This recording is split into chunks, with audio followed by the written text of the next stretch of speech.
All right, so today we're diving deep into the world of Saifedean Ammous.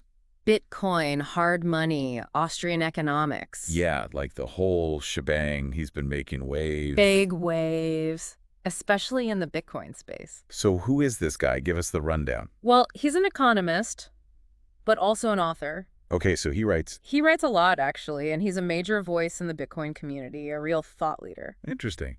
What's his background? I mean, how does someone become a Bitcoin? Evangelist. Yeah, kind of.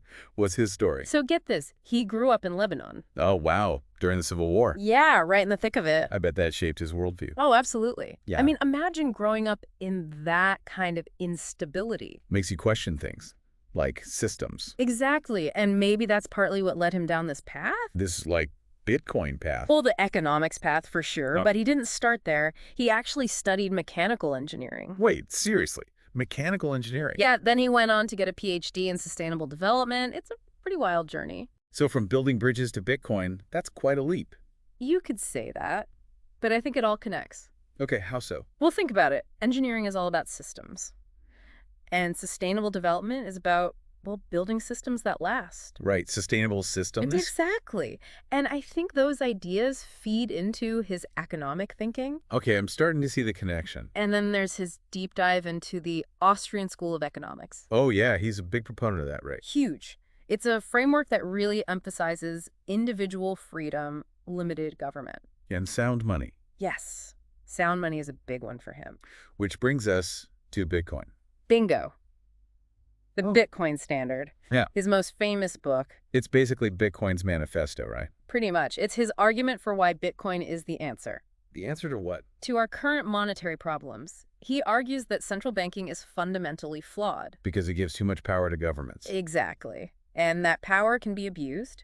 He points to things like inflation, currency manipulation. So Bitcoin is the solution because it takes the power away from central banks. Right, it's decentralized, so no single entity controls it.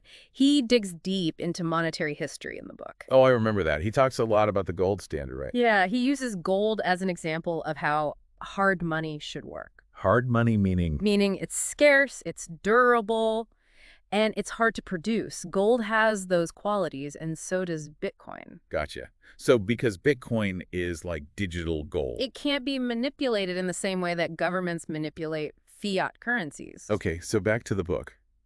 The Bitcoin Standard made a pretty big splash, didn't it?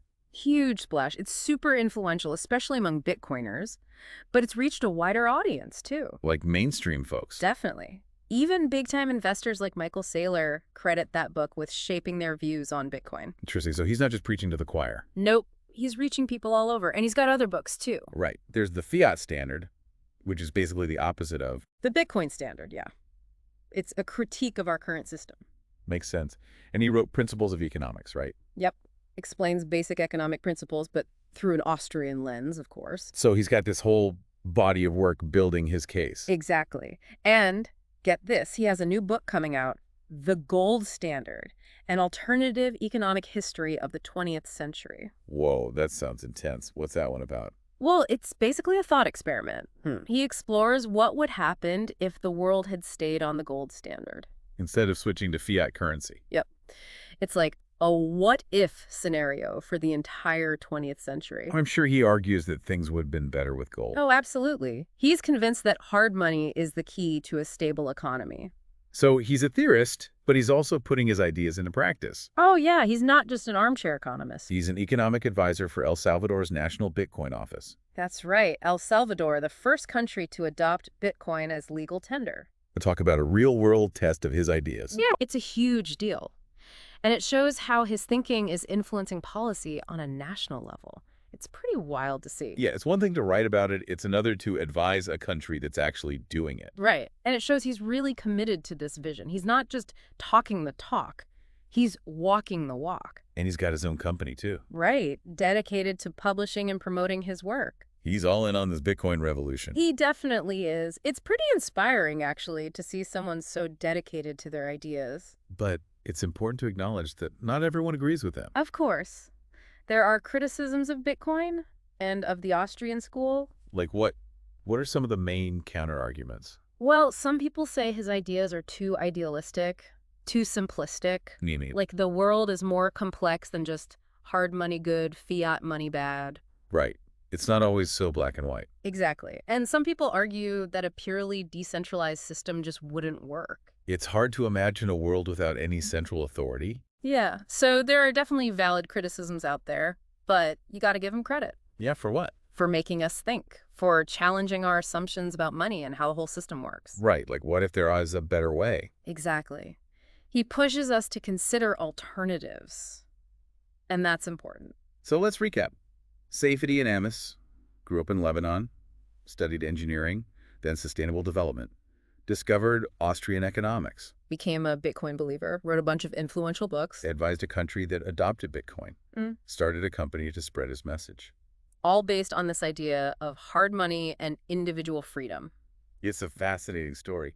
But where does it all lead? What's the takeaway? Well, that's the big question, isn't it? Could Amos's vision become reality?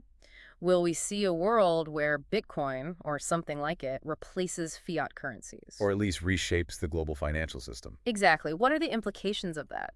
It's something we all need to be thinking about. Because it could have huge consequences for, well, everyone.